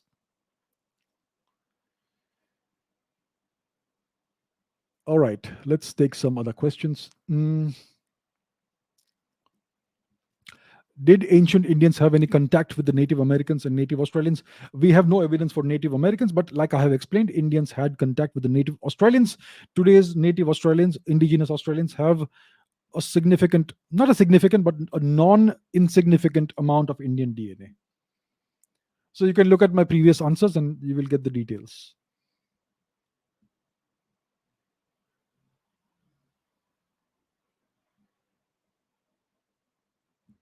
Okay. Let's see more questions.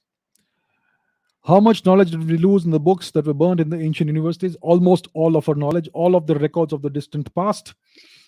So that's why we lost so much, and that's why they said that Indians are a people who don't record history in the written form, which is a lie. But yeah, we lost all our knowledge. The library is burnt for months, so you can imagine how many millions and millions of ancient manuscripts were destroyed. I would say more than 95% of the knowledge would have been destroyed in that. Whatever is left, maybe about 5%, 10% at most, and that too is lying and crumbling. The ASI is supposed to safeguard those manuscripts, to digitize them. Nothing is happening. They are lying in some dusty corner, crumbling into dust. And that is the status of the ASI and the government of India, which simply doesn't care about India's incredibly rich heritage.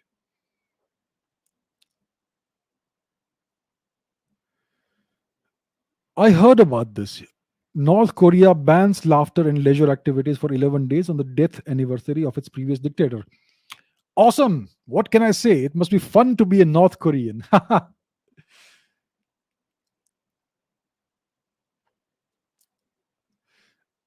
How can we change the constitution? What are the ways? You know what, I am not an expert in Indian law, Indian constitution, all that stuff. Maybe so I cannot say for sure. I get the feeling it is not possible to change it through the constitutional means. Recently we know that Prime Minister Modi, I mean, in the first term, he tried to bring about some reforms in the way the judges were appointed, and the judges threw it out. The constitution was amended. I think it was called the NJAC or something. The entire process was done, a small amendment in the constitution, and the judiciary threw it out. They threw out the will of the people of India. So it is very hard to make any changes in this system. Is there a mechanism to change the entire constitution and bring and throw this one out and bring in a new one? I don't know. Maybe I should talk to a legal expert, and maybe I should have a discussion with somebody who understands these things. So maybe something for the future. All right. Let's see some more questions. Bhakti movement, I am not a specialist in that. I have never found it very interesting. Apologies to anybody who finds it interesting. I did not find it interesting. Okay, so this is the question. Could you talk about the Bhakti movement of India, specifically the contribution of Shankaracharya, Ramanujacharya, and Madhavacharya?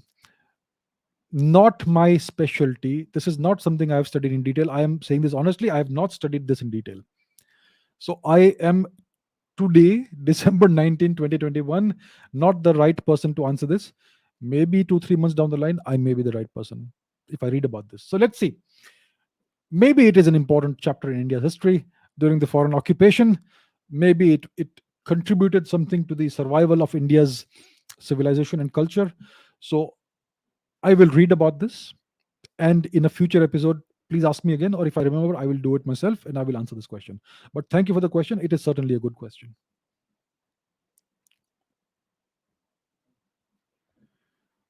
Difference between Yaduvanshi Rajputs and Yadavs? No idea. No interest in this. I am tired of these little differences. They are the same people. That's all I care about.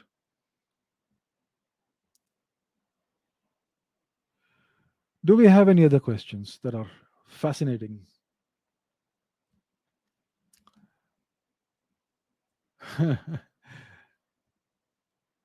Was the Andaman and Nicobar Islands always part of India? You know, in the past, Indian civilization was spread all the way to the Philippines, right? See, India is not a nation state. Once again, we look at things from a certain perspective, from a narrow perspective. Nation state, everything is nation, nation, nation. In the past, there were no nations. There were no nations before the Treaty of Westphalia, 300 years ago. This is a new European system that has been implemented. Nations with clear, defined political boundaries and passports and visas. In the past, there was no such thing. In the past, you could just walk or sit on a horse, sit on a camel, sit on a donkey if you wish, sit on a zebra, and travel. And as long as you were a respectable individual and you had good intentions, you had a clear stated purpose that I am traveling to so and so place, I am passing through, people would not stop you. There was no visa, there was no passport. You could just travel as long as you were a respectable individual and you had a clear purpose. Today, because the West stole all the wealth from the East, that's why they have created all these restrictions on travel, because they don't want the Easterners, the poor people of today, whose wealth has been stolen, to come into the West. Of course, now there is a certain kind of immigration happening, only a certain kind of immigration, which they are engineering right now, which is a different story. So in the past, we did not have these nation states. India was sometimes an enormous unified empire. Sometimes it was a combination, a collection of smaller kingdoms, but it was always one civilization. India is a civilizational entity. India is a civilization state. And in the past, the civilization state extended all the way to the Philippines. It included present day Burma, Thailand, Malaysia, Indonesia, Cambodia, Laos, Vietnam, Philippines, Yunnan, the so called Yunnan province of China, even China and Japan and Korea, because it was all part of the same civilizational umbrella. So, were the Andaman and Nicobar Islands part of this? Of course, they were part of this. Of course, there is no question about it. It is our possession, it is our territory, and it has historically always been ours. Okay, what else do we have? Did our Vedic ancestors acquire most of the knowledge by practicing dhyana and especially by consuming psychedelics? Should it be allowed to be used by today's generation? Psychedelics are a shortcut. They give you some visions and hallucinations and some experiences as a shortcut, but you don't know what to make of it. You don't know what to make of it. I have never consumed any of what is it called? Ayahuasca, LSD, whatever. These are psychedelics, yeah. So I personally have no experience of that, but some people do that. I have nothing against that. Uh, our ancestors did not acquire all this knowledge by consuming psychedelics and getting some random visions and random experiences. Their practice was focused. There was no shortcut to it. It took years. It's called dhyana. Yes, you're right. It's called dhyana. That is how all this enormous corpus of knowledge, of literature, of philosophy, of science, of spirituality, and much more was developed through dhyana. Through dhyana. That is a grueling form of meditation. It takes years. It is frustrating. If anybody has tried it, they know it's frustrating in the beginning. It takes a long, long period of perseverance and dedication and willpower to make a breakthrough, and then it gets easier. Yeah, so that's what dhyana is. Dhyana is, it's especially useful for understanding the inner universe, because it is said that the inner universe is in tune with the outer universe, and that's how you get insights into the nature of the universe, into the physical laws, into the metaphysical laws, and much more. So that's how our ancients, our ancestors, came up with all this enormous corpus of knowledge over thousands of years. It was all built upon the foundations created by the predecessors or preceding generations. And that's what was destroyed in the fires, in the destruction of the libraries and universities 1,000 years ago by the Turks. It's a crime against humanity, what was done. So that is how this knowledge was acquired, discovered, right? Not by consuming psychedelics. There are certain paths which are called the left hand paths, right? The certain sadhus, agoris, etc., they do consume certain psychedelics. I think it is marijuana, ganja, they call it ganja, charas, etc., which are plant products. These are not refined narcotics. These are plant products, right? So that's what they consume. So that is the practice among certain paths in certain sadhus, etc., who still do it today. Maybe it was a tradition that went back a long, long time. It is possible. So they have their own path of doing things. They want to attain personal liberation, personal moksha, or personal enlightenment in some way. But I don't think they have create those paths. People belonging to those paths have created all the knowledge, right? It is the dhyana people who have created the knowledge. Now, should psychedelics be allowed by in to be used by today's generation? So first of all, I am against the consumption of any substance that is harmful to health, because it's going to create problems in society. If you have a higher incidence of cancer, for instance, it's not good for society. People who smoke are prone to cancer. People who chew pan tobacco are prone to getting terrible disfiguring tumors, and they may lose their life because of that. So that is bad, but that is allowed. That is allowed legally. And I think in India, things like marijuana are banned, are they? Marijuana and charas, which is again the resin of the same plant. I think all that is banned. The question is it more harmful than tobacco? I think it's less harmful than tobacco. I have heard that the ganja and charas are not even habit forming to a large extent, at least to the extent that tobacco is. Tobacco is extremely habit forming, and they they don't have the harmful effects that tobacco has. So I don't see why it is something that is banned. It has been part of India's culture for centuries, for thousands of years. It's even part of India's celebrations. So I think this is a stupid move to ban these elements of Indian culture. It is just blindly aping the West. India's government in the past has been full of mentally colonized people who think that whatever the West does is the right thing. We should just blindly, like a monkey, copy what they're doing.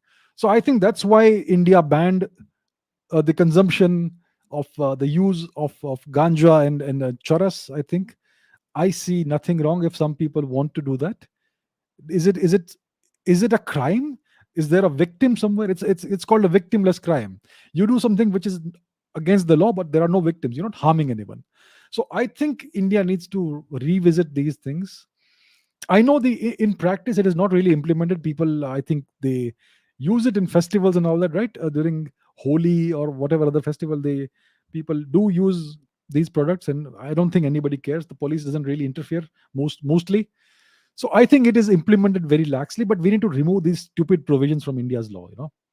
So I think as far as it is not some horrible narcotic like heroin, cocaine, or whatever else is there, crystal meth, as long as it's not those things, I think society the legal system should not interfere too much. There is too much paternalism that we, the legislators, know what is best for you. You are little children who don't understand anything. We know what's best for you and we'll tell you what to do. That attitude needs to go.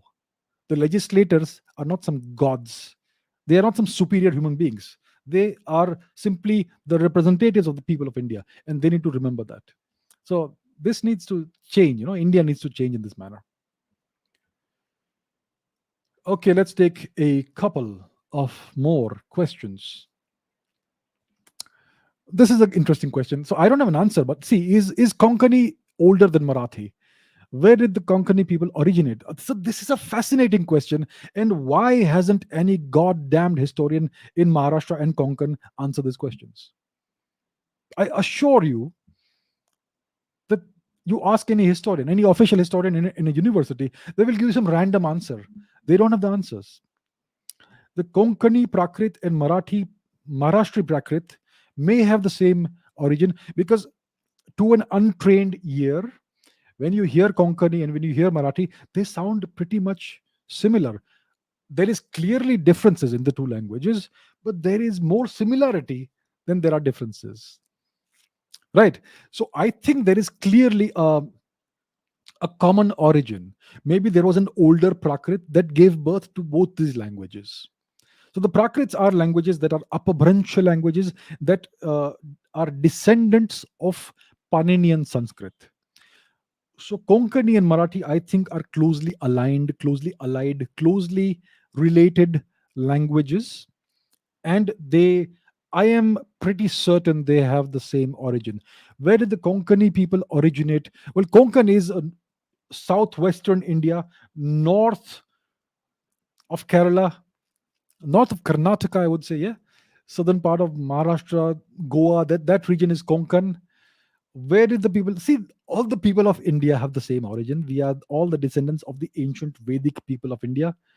Afterwards, there were migrations internally within India. After the drying up of the great river, the great mother river Saraswati, people traveled here and there, up and down, but everybody has the same roots. The great Chhatrapati Shivaji Maharaj, he was a descendant of the Rajputs of Rajasthan. It is well known. There is a clear connection between him, a familial connection between him and Maharana Pratap. So he is a Maharashtrian. He is the greatest. He is the one king the people of Maharashtra and much of India revere because of his great actions. One of the greatest kings of India in the past 1,000 years. Well, he was a Maharashtrian. He was a Maratha, but he was a descendant of Rajputs. So we are all interrelated. The question is valid. I don't have the answer. You will need a historian who specializes in small regions of India to get the answer for this. I have always been a big picture historian. I can give you big picture answer. I get many of the questions, and I really appreciate the questions. I get these questions. Where did the people of Garhwal originate? Where did the Garhwali language originate? Where did the people of Kumaon originate from? These small regions, I unfortunately am not an expert in these topics. So I cannot answer these questions. I can give you a bigger picture answer from a larger perspective, but I think you need to perhaps go to your local university, ask a historian, and see if that guy or lady has the answer for you. And that's what I can say. All right, all right. Why don't you try for KBC? Could easily win 1 crore. Listen, I have no interest in KBC, no interest whatsoever. But yeah, thank you for the suggestion. Okay, let us take one final question for today. This is a question many people ask me. Tell us about secret societies like Illuminati and the Freemasons. How does it affect the modern world? Okay, so the Illuminati are a hypothetical society. There is no evidence for that. If it exists, it's a completely secret society. Okay, so if you talk about the Illuminati, some people will accuse you of indulging in conspiracy theories, which I don't entirely agree with. So Illuminati is just hypothesis. There is no actual evidence of their existence, but many people believe in the existence of a certain power structure that controls the entire world, and that's called the Illuminati. Right? The Freemasons are not that secret society. They actually do exist. So let's take a look at the Freemasons. Who are the Freemasons? Right? Let's go here and let's search for Freemasons. So the Freemasons are another secret society, okay, uh, that are present across the world. It originated several centuries ago, and they are now openly out there in the world. They have their lodges and chapters worldwide. Let's see India, Freemasons India, the Grand Lodge of India. There is the website called the Grand Lodge of India. So we have Indian Freemasons too, and they openly say they are Freemasons. But the thing about the Freemasons is that they don't disclose the real objectives. What is the objective and purpose of the Society of Freemasons? What is their true purpose? That is never revealed. They say our purpose is to create a better society and to instill the principles of leadership and being a good father, good head of family, etc., into people and all that. But there is a secret purpose which is never revealed. And let's take a look at the Freemasons of India. So there is this website called the Grand Lodge of India. If it will load, 1 second, let me.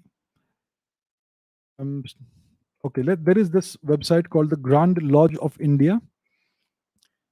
Look at the Freemasons, look at the members. So it's a secret society which has its origins in the Abrahamic religions, Judaism and Christianity, most likely Judaism. It has a secret purpose, a secret Western purpose, not an Indian purpose. It is not an Indian society, it's a foreign society. See the members of the society. Rudyard Kipling, Motilal Nehru. Surprise, my dear friends. Surprise.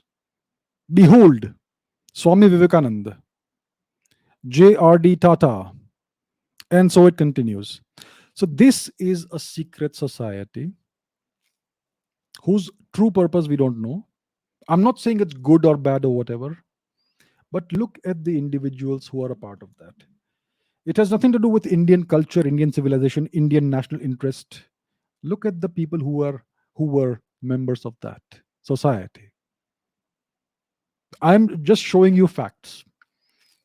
Rudyard Kipling, for instance, he was introduced into the society by a member of the Brahmo Samaj. I don't remember who it was. Was it Ram Mohan Roy? Was it someone else? It means the Brahmo Samaj, this fellow Ram Mohan Roy, he also may have had ties with this. I'm not sure. I will have to look it up. But Rudyard Kipling was initiated into the society by a member of the Brahmo Samaj, an Indian. Rudyard Kipling was a British poet, writer, born in Bombay, Mumbai. So he was initiated into that by a member of the Brahmo Samaj. You had people like Swami Vivekananda, who were members of the society, G.R.D. Tata, Motilal Nehru, and many other people. And we don't know what is the secret purpose of the society. That is all I can tell you. Did you learn something new today? I think at least if you are a curious person, inquisitive person, you would want to take this information I just showed to you, the facts I just showed to you, and look a little deeper into the true nature of the society and the association of certain prominent individuals with the society. What is the real purpose? What is the need to be in the society? That's all I can say. Okay, brothers and sisters, ladies and gentlemen, I am done for today. Thank you very much for your questions. So 2 more sessions left in this year. We will do that and then we will welcome the new year. Take care, my friends, and I will see you very soon. Bye.